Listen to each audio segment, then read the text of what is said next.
Hi everyone, let's talk about aTyr Pharma. It's a clinical stage biotherapeutics company that engages in discovery and development of medicine based on novel immunology pathways in the United States. So they have pretty much two drug pipelines, phase 1 and clinical stage 2. Phase trial meet primary endpoint in September. Actually, today, result to be announced to the FDA in 2022, and also they have COVID-19 drug on the phase 2. Data release January 4th. Primary safety endpoint median time to recovery 5.5 days compared to 6 in the placebo group. Okay, but they announced positive data from the phase. Yeah, this is actually the news that we're affecting on the stock price today, because yeah, they made currently I guess yeah 40% basically based on this day. Clinical trial demonstrating consistent dose response for the drug ATAR 1923 in pulmonary sarcoidosis, and the efficacy was steroid reduction of 58%. But yeah, this is the main news that we're affecting on the price. There's but let's get back to the fundamentals. Health, financial health, 5 out of 6. Future growth, 2 out of 6. Valuation, 3 out of 6. Trading is this is actually basically based on previous day close. They had, I guess, pretty high upside based on simple Wall Street. Yeah, fair valuation should be around $318. So I'm not sure where this came from, because for example, tip ranks $16, 100% upside. In good scenarios, $18. Market Watch has similar. So basically from the 13 to 20, an average of 16. And yeah, the revenue is forecasted to grow hugely, over 70% per year. And on the risk side, the earnings are forecasted to decline by an average of 1.5% per year for the next 3 years, and has less than 1 year of cash runway. Also, they printed some shares out. Currently, company is unprofitable and not forecasted to become profitable in the next 3 years. Revenue, they have 2 million, and market cap 93 million. And this is all based on simple Wall Street. Does not meaningful market cap and meaningful revenue. But anyway, latest share price in events leads to the market performance 52% based on previous day close. And of course, it beats the US biotech industry and US market. Long-term price volatility is the highest. On the fundamental summary, we see earnings 29 million on the negative side, revenue 2.2, market cap 92.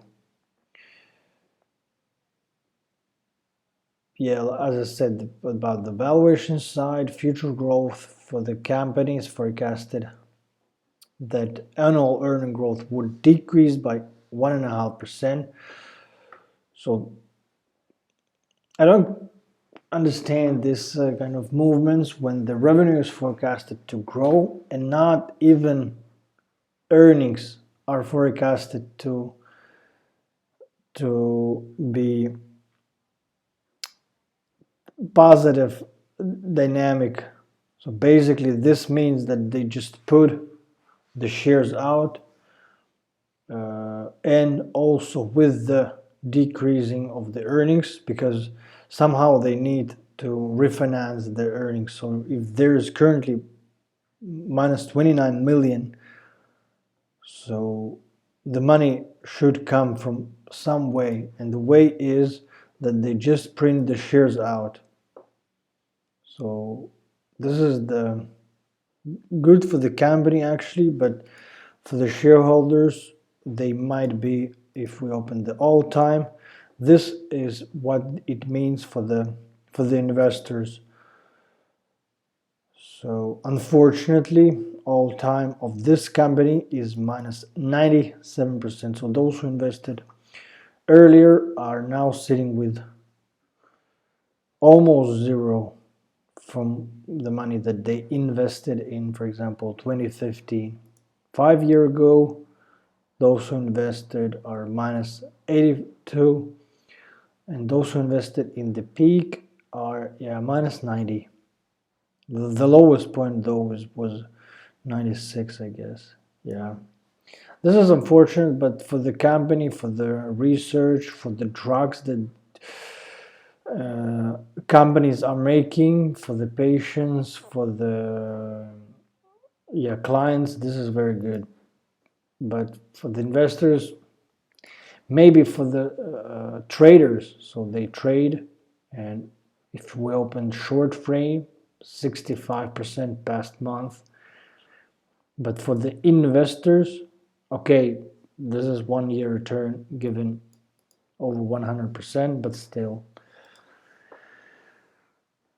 And earnings per share is forecasted pretty stable, a little bit decrease. Past performance, so historical annual earning growth increased by 25%. And on the financial health side,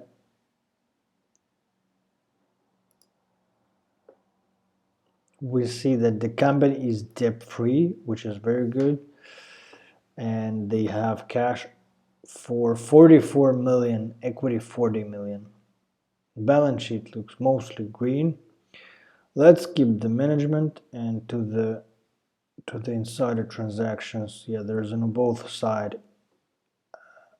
Not a significant amount, but there's on the buyer side individuals, so independent director and president of the company, brought in 18th of May this year. 21st of May, insider company sold 2,500 of shares. Ownership breakdown: general public holding 46%, institutions 34%, VCP firms 7.8%, hedge funds 7%, insiders 3.5%. Top shareholders: Vanguard increased significantly, BlackRock decreased, but there's, if we see this kind of top 6, everyone is increased. But actually there's on both sides. And yeah, Finviz shows that it once again reached the highest point this year, so in the 12-month frame, and there's a high possibilities that it would follow this kind of short-term line. So most probably this drops within few weeks, as it had been in the mid-February, when almost all biotech companies made the best performance in, so it calls 52-week high. And yeah, and the volumes are getting once again very high, 70 million currently. So whenever it drops within a month, I guess it would drop to somewhere around maybe $5 per share. So it would continue this kind of trend line. And if it would be bouncy, so as usually small market caps, they're not growing like a straight line. They most probably be, there is some kind of volatility. And yeah, if there's could be, for example, the another line which could show the $6 per share. So I guess from the 5 to 6, most probably the price would be there. And as I said, they printed a lot of shares out. Total sales decreased by 74% based on last 12 months. And yeah, investing.com summarizing the stock for long-term investors as a neutral. Thanks for watching this video. Subscribe to the channel, like the video, and see you in the future one.